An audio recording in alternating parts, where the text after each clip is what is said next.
Welcome back. Good morning. It's great to see all of us here rested and ready to tackle another year. In the last several years, we've seen a lot of changes and new programs come to our campus. The Arts Pathway with our gala events, World of Work, alternative seating furniture, the Global Language Academy edition, new administrators, PBIS, and social emotional learning. Is it any wonder any of us feel exhausted?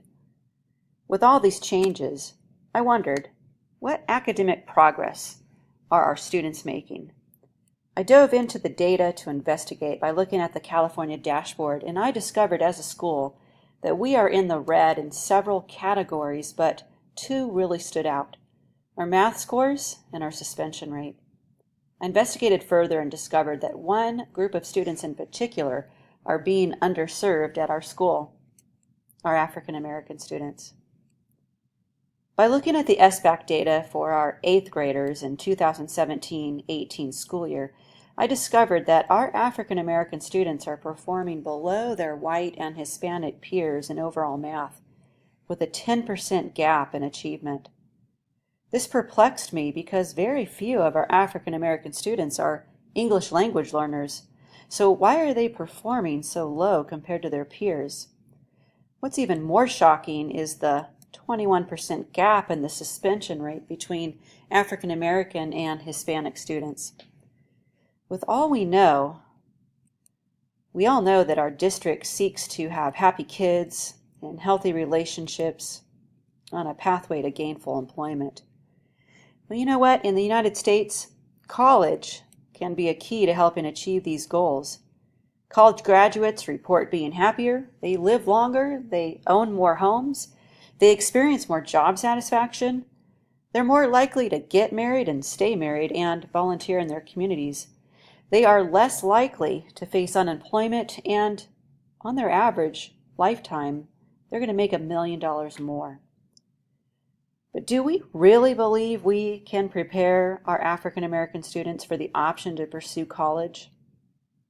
I'm going to show you a video, and afterwards I'd like you to reflect on how it applies to this challenge.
Let's consider the meta-analysis research of John Heady.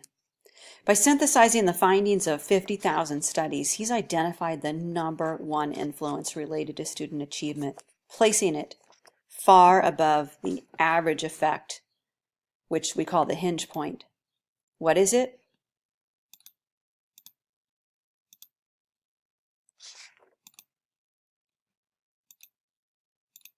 collective teacher efficacy, the collective belief in a school in its ability to positively affect students. In other words, being like the geese, flying in formation together. What if we all work together toward a common goal to reduce the achievement gap of our African American students in math? I'd like to share my plan for improvement, which includes 3 areas. First, let's begin by establishing our professional learning community, or PLC, by creating meeting norms that focus our time on positive learning intentions. Our minimum day Mondays and our glow days should be protected as times of learning together as professionals. To do this, we will designate grade level and department lead teachers to ensure that our meeting times are intentional, student-centered, and leading toward positive change. During our PLC time this year, we'd like to build our collective awareness of our implicit bias with a book study. Finally, we will focus on the practice of classroom discourse.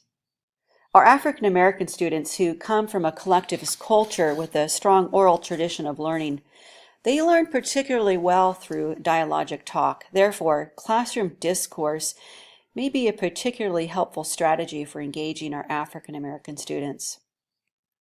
The second part of the plan specifically involves our math teachers. I'm proposing that our math department use a common lesson framework. The LESRA framework uses a launch, explore, summarize, reflect, and apply sequence to standardize lesson planning. It's during the summarize step of the framework that teachers will facilitate classroom discussion in which students can share their understanding of mathematical concepts and procedures. Math teachers will also be given opportunities to collaborate on creating a LESRA lesson together and observe their peers in order to improve their practice and engage their students in mathematical class discussions. The final part of the improvement plan is the introduction and implementation of RTI, Response to Intervention. 2 math teachers on our campus will not be assigned a homeroom class and will instead meet with identified students daily for math interventions. We're going to focus on African American students who we identify as below standards based on their SBAC data, our district benchmarks, and on teachers' classroom assessments in order for them to receive targeted interventions. With our collective focus, we can reduce the achievement gap in math for our African American students, ensuring that all have equitable chance to pursue their strengths, interests, and values to become happy kids in healthy relationships on a path to gainful employment. Thank you for your time.